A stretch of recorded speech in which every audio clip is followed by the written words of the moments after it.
దేవుడు వీళ్ళనే ఆశీర్వదిస్తాడు, ఇక వీళ్ళని తప్పితే ఇంకెవరిని ఆశీర్వదించడు అని ఒక్కరికే దేవుడు ఫిక్స్ అవ్వడం.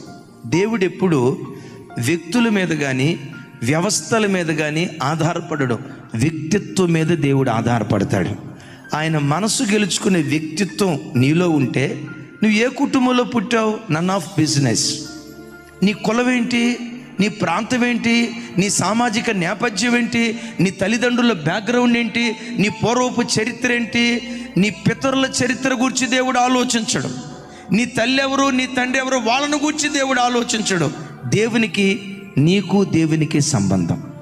నీ మనసు దేవుని మనసు గెలుచుకునేటట్లుగా ఉంటే పెంట కుప్పల మీద పడిపోయిన వాడిని కూడా ఆకాశమంత ఎత్తుకు లేవనెత్తటానికి దేవుడు శక్తి కలిగినటువంటి వాడు. నేనంట యెఫ్తాను న్యాయాధిపతిగా దేవుడు నిలవబెట్టడానికి యెఫ్తా బ్యాక్గ్రౌండ్ ఏంటి చెప్పండి. యెఫ్తా మీ అమ్మ పేరేంటో చెప్పయ్యా. తలదించుకుంటాడు. రాహాబు నీ వృత్తి ఏంటో చెప్పమ్మా. తలదించుకుంటుంది. రూతా నీ ఫ్యామిలీ బ్యాక్గ్రౌండ్ ఏంటో ఒకసారి చెప్పమ్మా.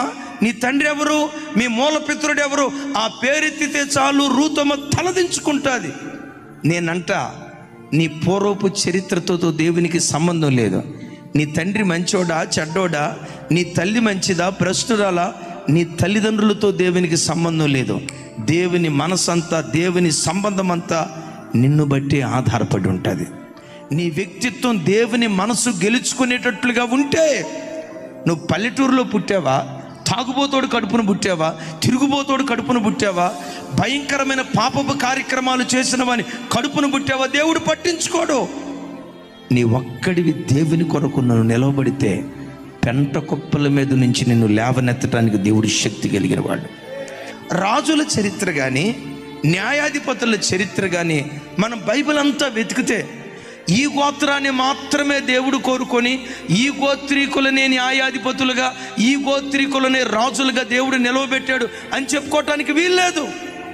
అన్ని గోత్రాల వారికి దేవుడు అవకాశం ఇచ్చాడు. ఇక్కడ దేవుని మనసు నేను చెప్పేది ఏంటో తెలుసా, ఆయన దగ్గరకు వచ్చిన ప్రతి బిడ్డను నిలవబెట్టాలనే దేవుడు కోరుకుంటాడు. నేనంట దేవుడు నిలవబెట్టని వ్యక్తులంటూ ఎవ్వరూ లేరు. అందరినీ నిలవబెట్టాలనుకుంటాడు.